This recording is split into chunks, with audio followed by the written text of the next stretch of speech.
You tell me, since you're one of the advocates, what are they afraid of? Well, I think you were making a very good point earlier about ISIS and ISIL and the Taliban and the way the world situation is now, and so many Americans becoming radicalized, and as much violence is going on. Everybody has a personal feeling of insecurity or security. My ISIS is the police. And you know what the county attorney said, Don Klein?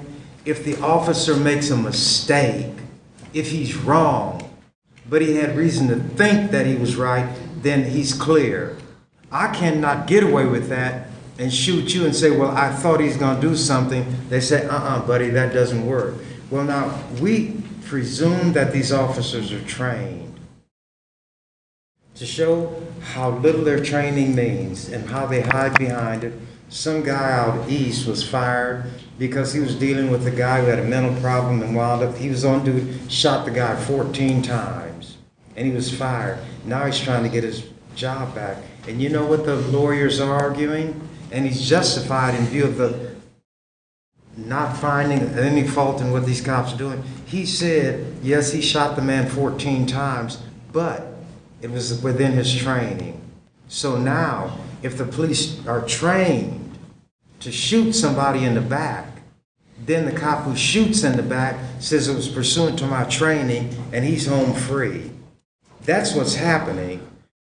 I would tell young people, if you tell somebody to go across the world to fight for ISIS, they can put you in jail.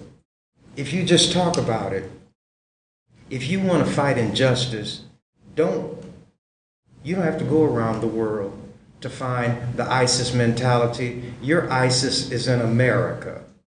And you're likely to die over there one way or the other. So if you're going to die making your home safe. My home is not threatened by ISIS. Mine is threatened by the police. The police are licensed to kill us. Children, old people. They showed a guy on a highway, the highway trooper, he had this elderly black woman down on the ground just beating the stew out of her. And nothing was done to him. That's what I see. Now suppose somebody told me somebody from ISIS did that. Then everybody's up in arms. See what cowards they are? They beat women in broad daylight. But when a cop does it, it's all right. I don't feel that way. And if I were going to do something, but I'm not a man of violence, I wouldn't go to Syria. I wouldn't go to Iraq. I wouldn't go to Afghanistan. I wouldn't go to Yemen. I wouldn't go to Tunisia. I wouldn't go to Lebanon. I wouldn't go to Jordan. I would do it right here. Nobody from ISIS ever terrorized us as a people as the police do daily. And they get away with it. And they've been given the license now. And people don't like me to say this, then you rein in your cops. And you know what they say? The racism of the cops is merely reflective of the racism in this society. And they accept the existence of racism to excuse the cop. But then when I say there's racism in the society, they say, you're playing the race card. You're talking about it makes it happen. But when they want to justify the cop, they say he's merely reflective of the community where there is white racism. And that's what I look. You don't have to deal with that. You're privileged. You're free of that. You don't have to think about it every day. If I was going to carry a weapon, it wouldn't be against you. It wouldn't be against these people who come here that I might have a dispute with. Mine would be for the police. And if I carried a gun, I'd want to shoot him first and then ask questions later, like they say the cop ought to do. So could I get away with it? You know I couldn't get away with it. They better hope I never lose my mind and find out that I'm on my way out of here. Senator, I think the situations that you've described, I think each and every one of us is outraged by that kind of thing. I don't think so. I honestly, in my heart, believe that. The vast majority of law enforcement is such a difficult job, and the vast majority of those officers do a great job, I feel. And I've known so many, I've had family members that have tried to get in law enforcement in various states, and the psychological screening that they have to go through is pretty intense. That doesn't mean that some people don't slip through.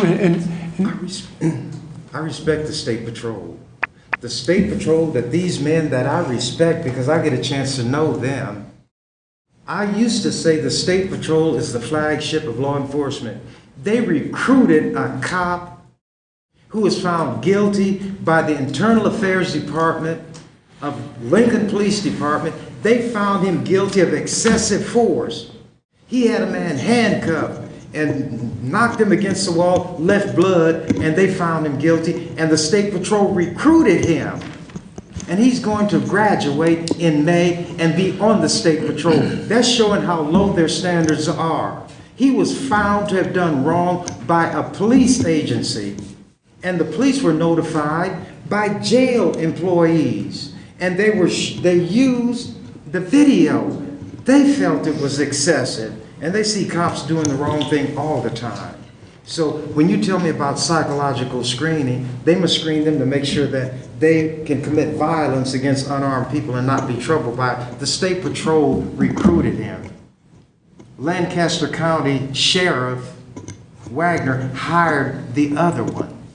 Both of them off LPD. Both found guilty of use of excessive force. And they were hired by other law enforcement agencies knowing that. And then you're going to tell me about the psychological screening and the training. Those are the words that are said, but they mean nothing. If I have to designate an enemy of mine in this society, it's the police.